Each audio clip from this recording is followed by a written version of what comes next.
Hello everyone, how are you doing? This is Bernardo from the oven and welcome to another very exciting tutorial. Today I want to show you how to create this effect that you see on screen. It's some kind of Loki Morphing effect. I've seen it on social media lately. A lot of people showing off this effect made in Blender, so I thought it'd be cool to make a tutorial about it. Today we're gonna cover a few things. So first of all, the characters you see here, I rigged them and animated them on Mixamo. So I'm gonna quickly show you how to use that. And Mixamo, for those of you who don't know, is a website, is a service from Adobe. It was bought by Adobe, and basically you can grab characters in there and apply animation and then download the characters, but you can also upload your own characters, rig them, animate them, and then download them. So I think it's pretty sweet, and it's all for free for now. So I'm going to show you how to use that, and then I'm obviously going to show how to achieve the effect you see here. This is a two parts tutorial, but don't worry, today we're gonna already achieve this effect. The second part of the tutorial is gonna dive a little bit deeper into this effect, and we're gonna deal with a situation where the character is not as simple as the one you see here, which is just one piece, like one object per character, one shader, but we're gonna see how to deal with more complex characters that has a lot of objects and a lot of shaders. So stay tuned for that. But for now, we're gonna see how to achieve the first step. Okay, let's quickly have a look how we can use Mixamo. To use Mixamo, you have to go to mixamo.com. The link's going to be in the description below. And you'll need an account, an Adobe account, because Mixamo is now from Adobe. So if you don't have one, create one. And then once you're logged in, this is pretty much what you'll see. Up here, if you click on characters, you'll have a list of characters that you can use with Mixamo that are already included in Mixamo. So you just click on them. It'll ask, do you want to use this character? Yes. It will load the character into the viewport, and there you go. You have the character. You can apply animations. To navigate the viewport, you just use the left mouse button to orbit, the middle mouse button to pan, and the wheel to zoom in and zoom out. So this is how you use the characters from Mixamo. But if you want to upload your own character, you can do it, and you can even rig it. So to do so, let's click on upload character here, and then you can either click here, select a character, or drag it from Windows Explorer. And we're gonna do so. This is an OBJ, and then the character is gonna be uploaded, and Mixamo is gonna do a little bit of his calculations and stuff. It's gonna take sometimes, it depends on the complexity, on the size and the complexity of the character. So I'm gonna speed up until the process is done. Very well, and the character has been imported. Oh, and obviously it's best to import them in T pose or A pose or something like that. Now in this little window, you can do little position and rotation adjustment to your characters, but I would recommend you to export your character already in the center of the scene. So basically here you shouldn't have to do anything. And after that you click next, and this is the auto rigger section. So we're gonna select the most important parts of the body with these little circles. So first of all, the chin, sorry, and we're gonna place it on the chin. You have this line that basically automatically snap the things in the middle, and that's what we want. Then we have the wrists, and we place it on the wrists, and you can see that in this case Mixamo automatically mirrors the second wrist. Same thing for the elbow, and same thing for the knees. Once we place those, it's time to place the groin, which goes again in the middle. So we're going to use the little snap thing. And then So here you can choose your skeleton. I would go with standard skeleton. The smaller, like less bones is mostly, I think, for uh, game engines on mobile. I think there's a limit for the number of bones, but for Blender, the more the better. Up to a certain number, 65 is fine. And use symmetry as well. This will allow you, it's on by default, but it will allow you to have a symmetrical rigging, which is what we want in this case, so that's fine. And let's click next. It's not gonna be the best rig you've ever seen, but for being an automatic process, it does a pretty good job, I think. And then the fact that you can add animations from a reasonably big library of motion captured animations, it's I think it makes it a really interesting tool. There we go. Our character is rigged. You can see he's already alive and kicking in the viewport. So let's click on next, and again next. Your character will be uploaded, and now our character is in the viewport. Nice, that's exactly what we want. Finally, we go to animations, and from here you can see we have this library of animations that we can just click on, silly dancing, and our soldier here is gonna start doing a silly dancing or a hip hop dancing, and he's gonna hip hop dance. So again, this is a really powerful tool. It's not, you know, the highest quality either for the rig nor for the motion capture animation, but hey, it's free, so I think it's pretty good.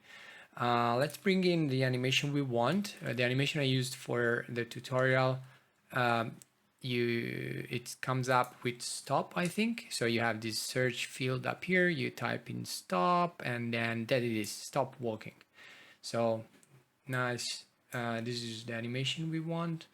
Here you have a few settings that you can play with. It will change, you see character arm space, so how much the character moves his arms, or the overdrive, like small variations to the mood and amount of movement of each animation. You can play a bit with them, but once you're happy, and I'm already happy with my animation, I'll just click on download, and FPX is fine, 30 frames per second fine. We don't want any keyframe reduction. And finally here, the option with skin, that's what we want. And this means that the FPX is going to contain both the armature and the model, which is what we want. There's also another option. You can just download the armature, and you might want to do that in case you have one character and several animations for the same character. Once you've downloaded the character the first time with the model, you can then just download the armature. Is going to be less space, and you can just use the armature in Blender to load the animation. Anyway, not for this tutorial, we just need with skin and hit download. Okay, so this is how you use Mixamo in a nutshell, and now we'll go in Blender and see how to do the rest of our animation. Okay, let's dive right into the exciting part of the tutorial. So here's the effect that you can see in Blender. This is the shader, the final shader that we're going to be creating. As I promised, is not really big. It's actually quite simple, you'll see, but quite powerful. But let's start from scratch. Okay, so you can see I left the little scene I prepared is just a few planes and cubes and lights and textures. Really simple, a simple camera animation, and that's it. So we're not gonna cover this, but in the meantime, let's import our characters that we did in Mixamo.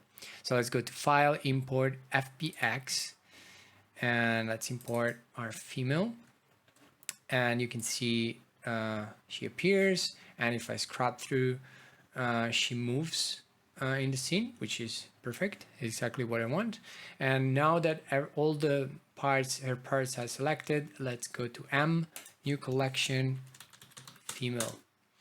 And it's always a good idea to have the scene organized. Now let's import our male, and there he also is in the scene. Same thing, let's create a collection for him, male, and we're good to go.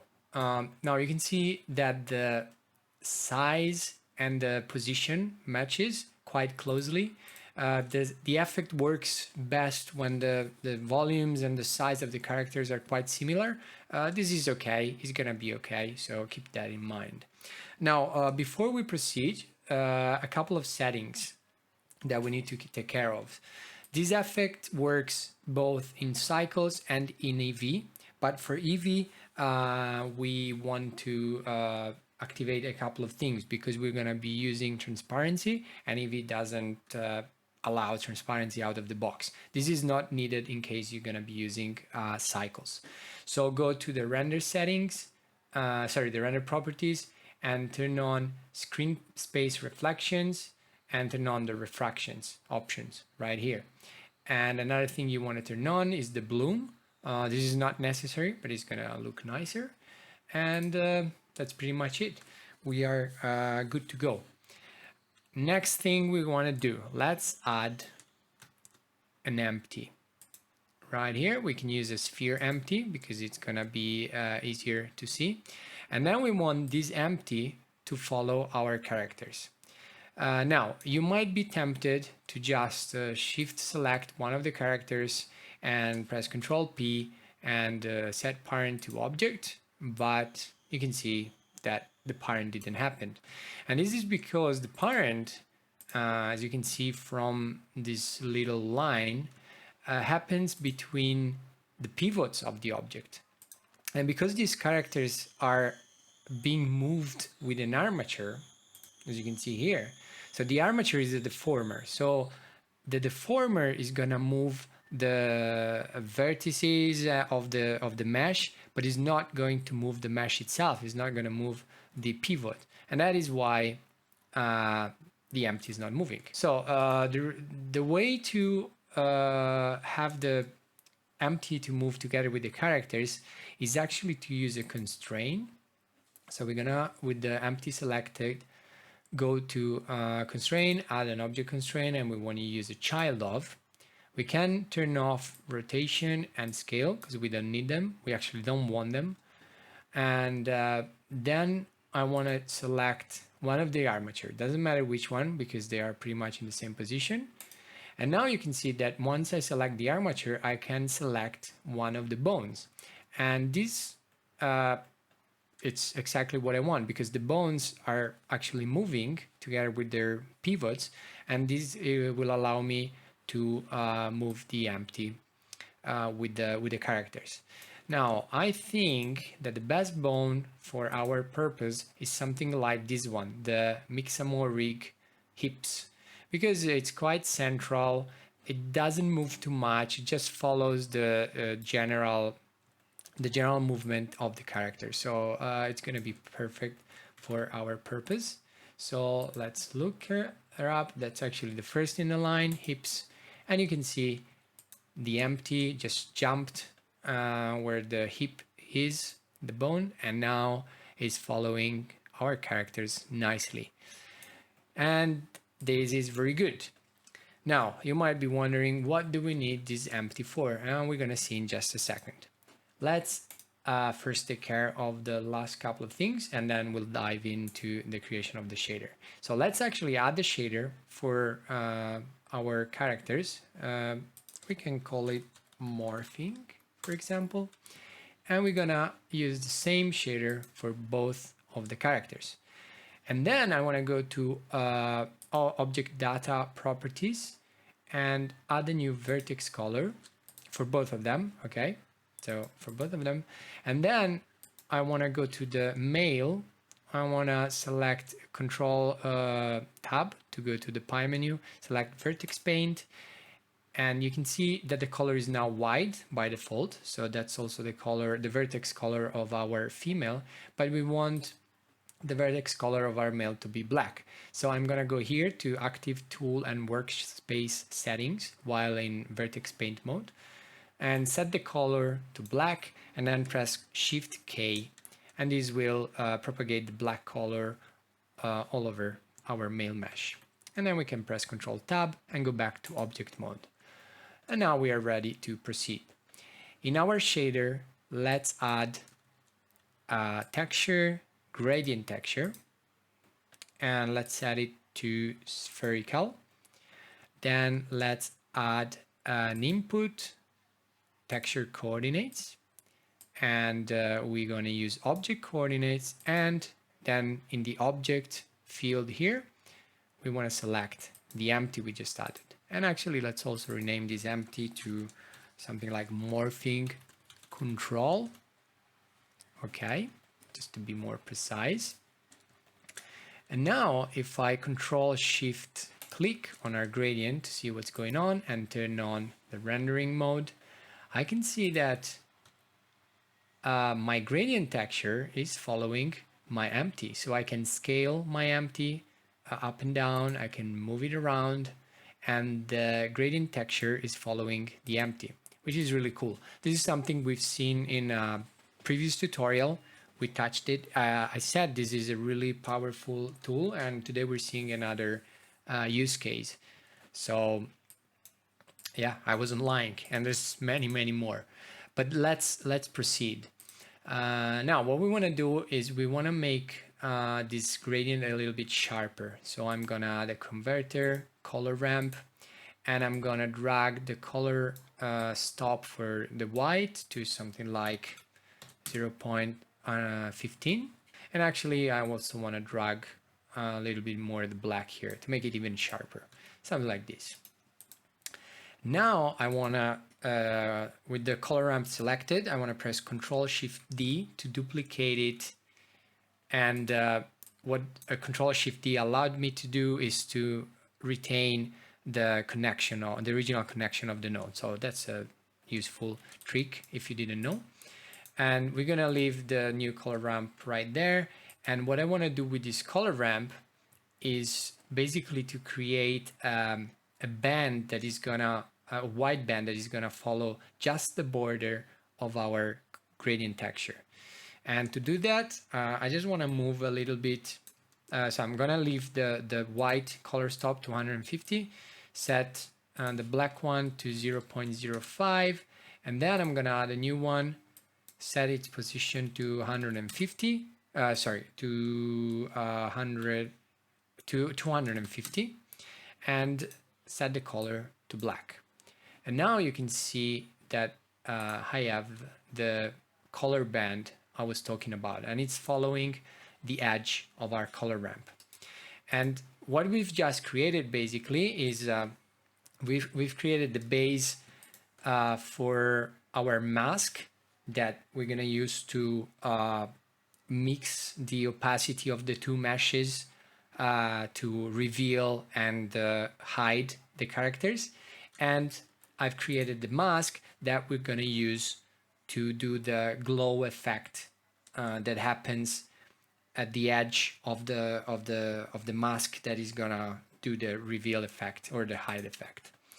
Now the masks are a little bit too linear and boring. We wanna add a little bit of distortion in it, and we're gonna again use a technique that we saw in the previous tutorial, and it's quite powerful, so it's always good to repeat. Let's add a texture, noise texture, and let's duplicate the texture coordinate here and use the generated texture. We can get rid of the object in the field, in the object field here. And then we want to add a color mix, set it to overlay here in between the texture coordinate and the gradient texture, and then connect the noise texture into the second socket. You can see right off the bat that we're getting some distortion. Now, this is what we want, but we want to set a couple of things. So the reason why we didn't use the object coordinates, it's again to do with the fact that the object itself is not moving. The center, the pivot of the objects are not moving. And what this does, So you can see now I connected the object coordinates and the texture is not distorted anymore. But the problem with the object coordinate is because the pivot doesn't move, while I move this, you can see that my noise texture is not following our mesh, but it's actually standing still, and I mean, this might be the effect you want, but it's just something to keep in mind. The noise texture is not going to follow the movement of our mesh. So that is why we're using generated. And now you can see that if I move the character, the texture is actually following the deformation of the mesh, which is what we want, but it is deformed. The reason why it's deformed and how we can fix it is by going to Object Data Properties, and here in the texture space is where we control the generated texture dimensions and hence distortion. So to fix the distortion, we just turn off the auto texture space and then set the size to 1 for every axis. And we're going to do the same for both meshes. So I'm going to select the female mesh, turn off the auto texture space and set the size to 1. Perfect. And actually, I also want to change the location to 0 for both of them. This way the location is gonna be the same and the texture pattern is gonna be exactly the same for both meshes. Now you can see that the distortion is not anymore distorted, is a little bit more relaxed, which is something I like. But again, maybe you wanna play with the size and you wanna have a different look for the distorted mesh. But now definitely for my taste it's still a little bit too regular, so I want to maybe increase the scale, and I definitely want to increase the detail to get this more jaggy sharp effect. And then I can play with the factor of the overlay node to change the amount of distortion. Okay, so now we have our masks. I think they're looking good. We can tweak them later. And what we want to do is now take advantage of our vertex color that we've set up before to deal with the alpha. Because now both of the characters, if I take the mask that is gonna drive the alpha, both of the characters have exactly the same texture, right? But what we need to do is we need to have, for example, the male. Let's say that we want to have the male visible where now it is white, and we want to have the girl, the female visible where now it is black. So to do that, I'm gonna add a color invert, and I'm gonna connect it to the output of my color ramp, and then I'm gonna select them both and press Ctrl numpad 0 to add a mix node, and then I'm gonna use the vertex color as a mixing factor. Now, even if it's hard to see because the meshes are still overlapping, I basically inverted this mask, this gradient texture for the female, just for the female. And now if I connect the alpha here and go here, still not much is gonna happen. I mean, something happened. You see black, but we still have a couple of things to fix. So we need to go to the material properties and turn on backface culling, turn on the alpha hashed blend mode, and turn on the alpha hashed shadow mode. And now you can see that if I take and scale my empty, the mesh, the two meshes are complementary, appearing and disappearing. So the male is visible inside our empty, the female is visible outside, and we're starting to have this morph effect. The next thing I want to do, let's move this a little bit down. Next thing I want to do is to create that glow effect that happens at the edge of the mask, and that's gonna be also quite easy. We're just gonna be using the other mask we did, connect it to the emission, and this is where the bloom option that I turned on before will help visually. And then we can just change the color by selecting the white color stop of the color ramp and change the color to whatever we want, something like a greenish, bluish, something like this. And then maybe we can play with the intensity here a little bit, set it to 2. And also, for example, I want to change the interpolation to ease. It's gonna make it a little bit more, a little bit sharper. Okay, and maybe I can play. You can play yourself with all these settings and just find the look that you like most. But now, basically, our effect is done because you can see that I can move around my empty, and the effect is happening. So we're almost there. We're almost there. As I told you, the effect is actually really easy. Just try to grasp the concepts, and you'll be able to use them for a ton of things. Maybe the last thing we want to do is we want to use the masks to mix also the color, just to make the effect more obvious. And to do that, I'm just gonna add a color mix node, and I'm gonna use the output of this color ramp as a mix, and I'm gonna connect it to the base color of the mesh. And now I believe, yeah, so the upper socket is gonna be the color for the female, and the lower socket is gonna be the color for the male. So let's be a little bit rebels, and let's make our male pink and our female blue, just because. But obviously you can do whatever you want for colors. And remember, you can use these masks to mix whatever you want in this shader. Okay, so we're gonna stop here for now, but remember, you can use it for whatever you want. Last thing that is left to do is just to animate the size of our empty. So let's say we want the morphing effect to finish here, frame 115. So let's scale up our empty until we can't see any green, like that.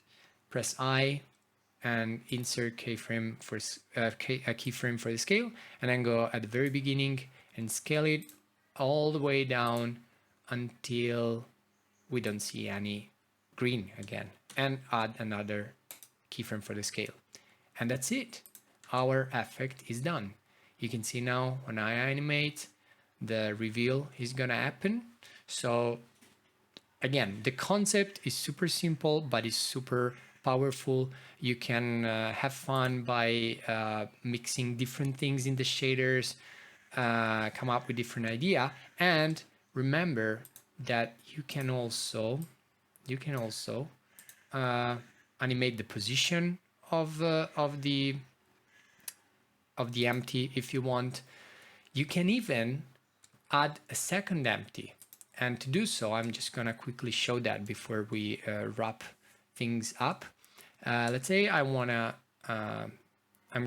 duplicate this empty, okay, and you can see now the empty stays down, and I have this new empty up. Now to add a new empty, all I have to do is to duplicate these 3 nodes, right? The texture coordinate, the overlay, and the gradient node. I'm gonna press Shift D to duplicate them, and then I'm going to select the 2 gradient nodes.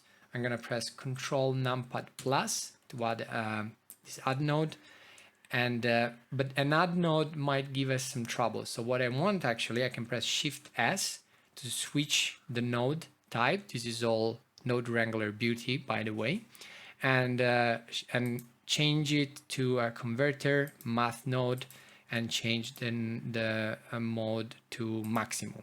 So this way it's just going to read the maximum value. And finally, I just want to change here the object to the new empty. So now you can see that this empty is also going to control our effect.